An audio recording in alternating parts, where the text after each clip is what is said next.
নমস্কার সবাইকে। অনেকগুলো টপিক নিয়ে আমরা আগামী দিনে কথা বলবো।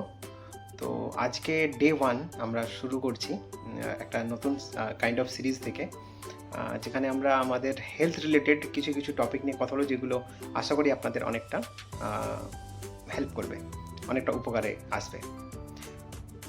তো আজকে প্রথম প্রশ্ন এটাই, আপনারও কি মাঝে মধ্যে সকালে উঠলে বা যে কোনো সময় দিনের মাঝে পেটে একটা জ্বালা ভাব বা বুকের কাছে জ্বালা ভাব বা অ্যাসিডিটি হয়েছে বলে মনে হচ্ছে বা গ্যাস ফর্ম হচ্ছে, পেট ফুলে থাকে, এরকম কোনো না কোনো কিছু সিমটম কি আপনিও দেখেন, আপনারও নিজের মধ্যে কখনো লক্ষ্য করেছেন বা আপনার ফ্যামিলিতে কারো?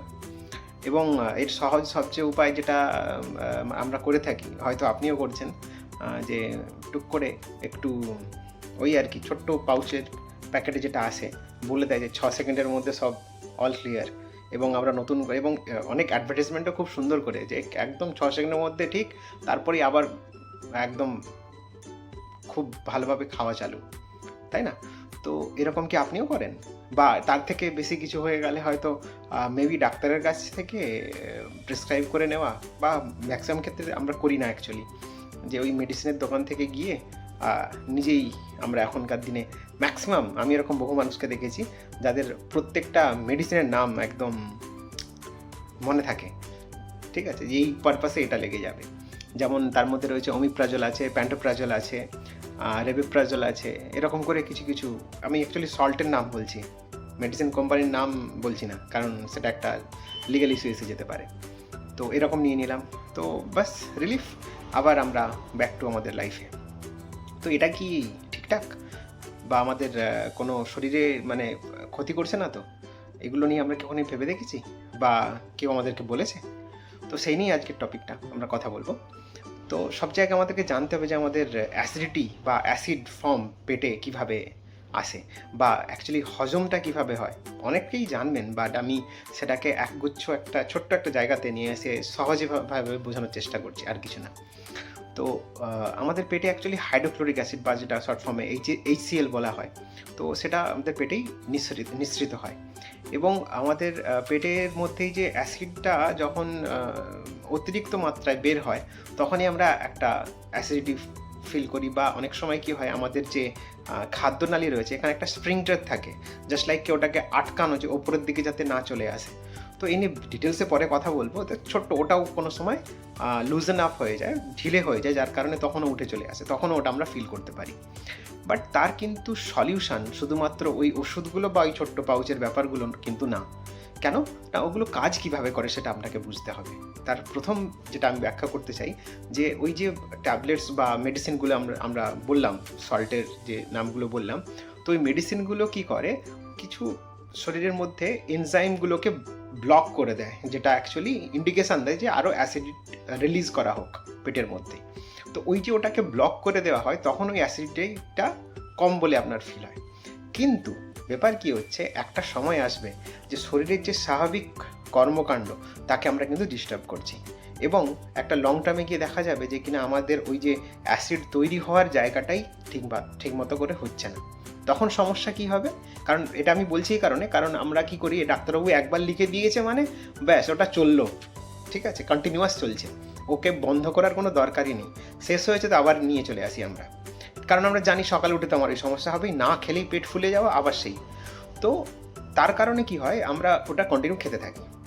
ফলস্বরূপ কি হয়ে দাঁড়ায় ইন ফিউচারে গিয়ে, এবং ওই যেটা হাইড্রোক্লোরিক অ্যাসিড বা HCl এর ব্যাপারটা বললাম, ওটা আমাদের কিন্তু শরীরে একটা বিশাল বড় কাজ করে, শুধু ডাইজেশনের জন্য নয়, ঠিক আছে, ডাইজেশনের জন্য যে কাজ করছে শুধু ওটাই একমাত্র কারণ নয়।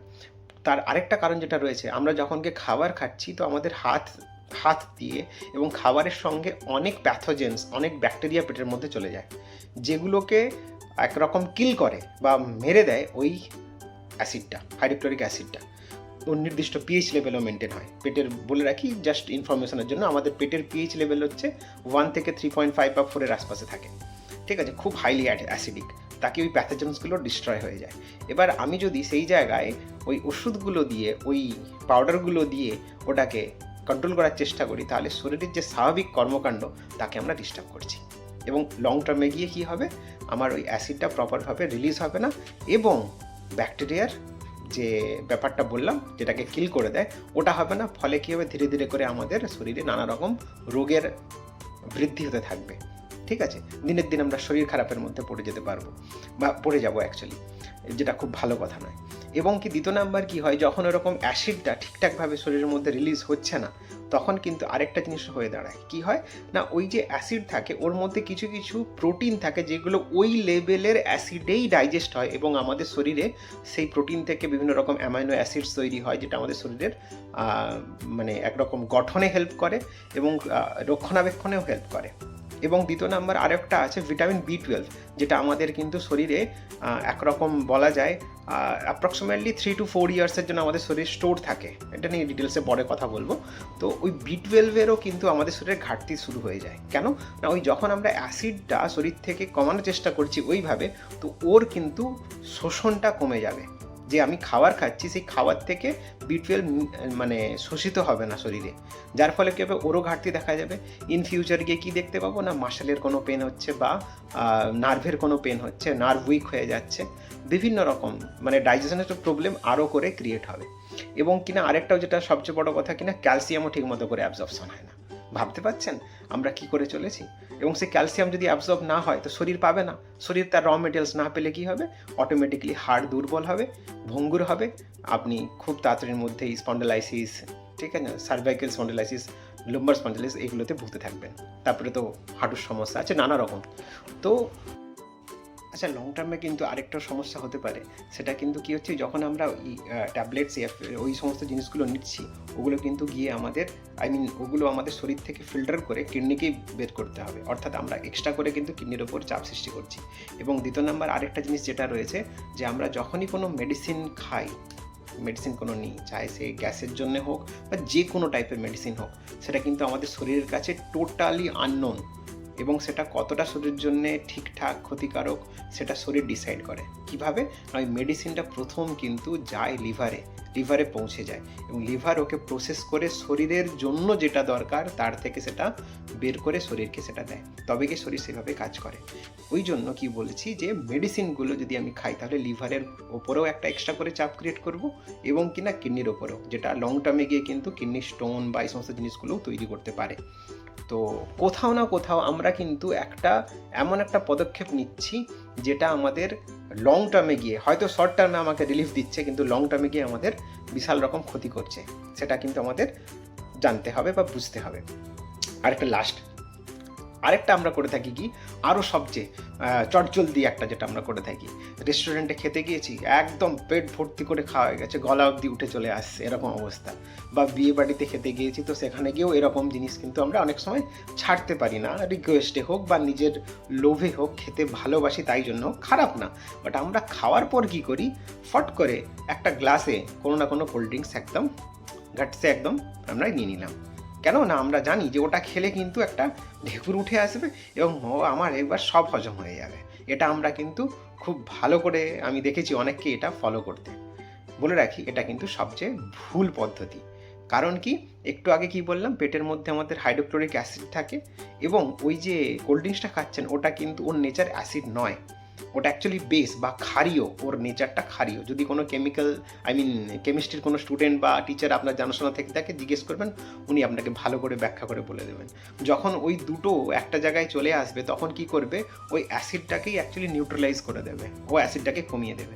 এবং যে অ্যাসিডটা আপনি ওই যে অতিরিক্ত খেয়ে ফেলেছেন বলে যেটাকে হজম করার জন্য হেল্প করতো, সেটা যেহেতু কমে গেছে তখন কি হবে, হজমটা আরও দেরিতে হবে এবং ওই যে খাবারটা খেলেন ওটা পেটের মধ্যে পড়ে পচে গিয়ে হবে, তারপরে গ্যাস পাস করছি, ডাইজেশন, নানা রকম শরীরের মধ্যে একটা এক্সট্রা করে চাপ দিয়ে ফেলছি আমরা। ঠিক আছে, তারপরে তো কোল্ড ড্রিঙ্কসের বলতেই নেই, একদম এইটুকু বোতলের মধ্যে কত যে গ্রাম সুগার রয়েছে, চিনি রয়েছে, যেটা হঠাৎ করে আমাদের শরীরে এমন সুগারের স্পাইক এনে দেয় যেটা আমাদের যে প্যানক্রিয়াস আছে তার উপর কিন্তু বিশাল রকম একটা চাপ সৃষ্টি করে, যাতে করে ওটাকে সে ইনসুলিন দিয়ে ম্যানেজ করতে পারে। তো ওভারঅল আমরা যেটা আজকে বুঝলাম যে আমাদেরকে দেখতে হবে যে আমরা কি করছি, যে আমরা শুধুমাত্র ওই ট্যাবলেটস ইয়া ফির ওই ছোটো পাউডারের প্যাকেট বা কোল্ড ড্রিঙ্কস এইগুলো দিয়ে অ্যাসিডিটি বা গ্যাসকে কন্ট্রোল করার চেষ্টা করছি না তো, যেটা আমাকে লং টার্মে কোনো ক্ষতি করবে না তো। ঠিক ঠিক আছে? এগুলো কিন্তু আমাদের জানা খুবই দরকার। এবং লাস্ট এগুলো ছাড়া তাহলে আমরা কি করব? প্রবলেম তো বলে দিলাম, সমাধান কি আছে? সবচেয়ে প্রথম যেটা বলবো যে কিনা আমাদেরকে ছোটোবেলা থেকেই শেখানো হতো, আমরা সেগুলো গুরুত্ব দিই না, যে খাওয়ার কমসে কম আধ ঘন্টা বা 45 মিনিট আগে আপনি জল খান, জল পান করুন, তার মাঝে কিন্তু নয়, খেতে খেতে একদমই নয়, কারণ ওতে করে ডাইজেশনে ডিস্টার্ব হবে। এবং যদি মনে হয় যে আপনার অ্যাসিডিটি আছে বা গ্যাস আছে, তাহলে খাওয়ার অ্যাটলিস্ট 45 মিনিট আগে আপনি হালকা গরম জল একটু খেতে পারেন, একটা গ্লাস ট্রাই করতে পারেন। বলতে চাচ্ছি এটাই যে ঘরের কিছু পদ্ধতি অবলম্বন করুন। জিরের জল আছে, বহু কিছু নুস্খা আছে। আপনি পুরানো ঠাকুমা বা সামথিং পিসিমণি যারা রয়েছেন পুরানো, তাদেরকে জিজ্ঞেস করুন, এরকম হাজারো টোটকা বা হাজারো এরকম নুস্খা আছে, যেগুলো কিন্তু খুব বেশি কিছু শরীরে ক্ষতি হয়তো করবে না, এবং বিশাল ক্ষতি করবে না, কিন্তু হয়তো বিশাল উপকার করবে তাও নয়। But most of the thing এটাই যে আপনাকে আপনার লাইফস্টাইলটাকে চেঞ্জ করতে হবে। খাওয়াটা পরিমিত করুন, জলটা প্রচুর খান, এবং কি এক্সারসাইজ, এটা কিন্তু খুব ভালো একটা জিনিস। যদি আমি যোগা এবং কিনা হাঁটাচলা একটু শরীরে করতে পারি, তাহলে কিন্তু এই অ্যাসিডিটি বা গ্যাস ফর্ম হওয়ার জায়গাটা অনেকটাই রিকভার হয়ে যায়। এবং আবারও বলে রাখি যে উইদাউট কোনো ডক্টরের পারমিশন ছাড়া, প্রেসক্রিপশান ছাড়া, বা খুব প্রয়োজন না হলে এগুলো থেকে এড়িয়ে চলুন এবং নিজের শরীরের প্রতি একটু খেয়াল রাখুন। অসংখ্য ধন্যবাদ, থ্যাংক ইউ। নেক্সট আমরা আরেকটা টপিক নিয়ে কথা বলবো, পরের ভিডিওতে দেখা হবে। ধন্যবাদ।